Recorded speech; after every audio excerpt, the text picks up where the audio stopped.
The Third Battle of Ypres, Passchendaele, was launched on the 25th of July 1917. It was a very wet summer, and men went forward in mud up to their waists. The guns sank, and tanks could not be used. Private Edmund heard from Howgill, a stretcher bearer of the King's Liverpool Regiment, described the action in his diary. July 31st. Rain came down in torrents, and Sedbergh was soon a river. Scores of tanks on which we had relied to crush the pillboxes became swamped or ditched, and many of them were blown to atoms by high explosives. Bandaging and stretcher bearing was a terrible business and utterly beyond description. The continual cry of stretcher bearers would have been heartrending had it not we became partly numbed by the ghastly sights. To make matters worse, a number of bearers were killed or wounded. August the 1st. We just carried on, and so did the terrible hail of shells and death and destruction. The whole area is honeycombed with shell holes. The battalion, what is left of it, and of course all the other battalions, are now more or less dug in or in the captured German trenches, and the conditions are awful. The doctor was determined to get in all the wounded, and he worked like a Trojan. The dead were left where they were after we'd taken their identity discs. 2 or 3 of the bearers were wounded, and only miracles saved the rest. We escaped by fractions of an inch dozens of times. We would roll into a shell hole, then dash to another shell hole, and so on, until we covered a section of ground which we'd set out to cover. We would then take a short rest in a pillbox or in a trench and have a bite or sup before continuing to work on another section. All the time, the rain was pouring down. Consequently, carrying was an awful business. We were using prisoners.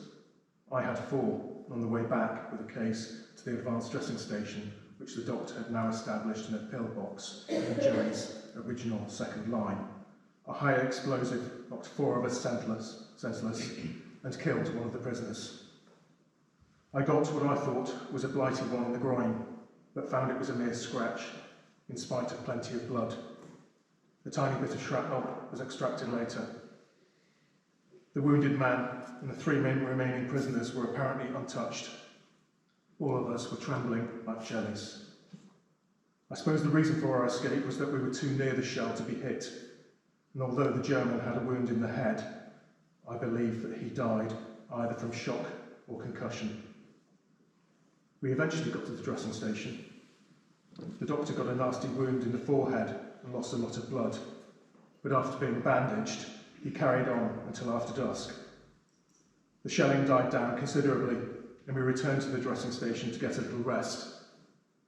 There wasn't room for us all, so 7 of us found another pillbox, fortunately fairly dry, where we fell asleep.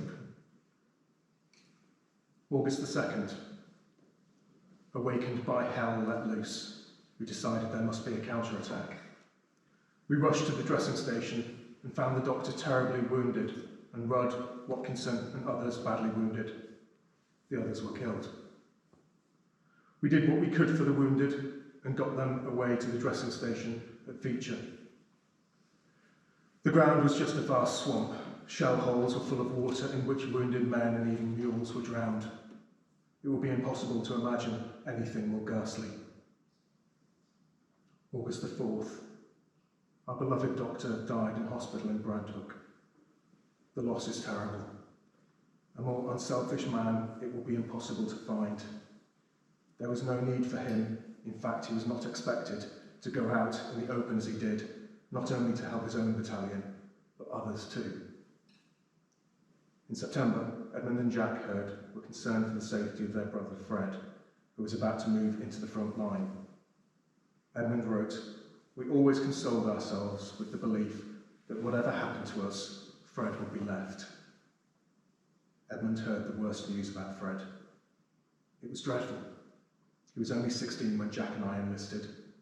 The sergeant major told me that he and another were killed whilst getting wounded, a wounded man either in or out of the trench. The battalion had suffered dreadfully. He died on the 26th.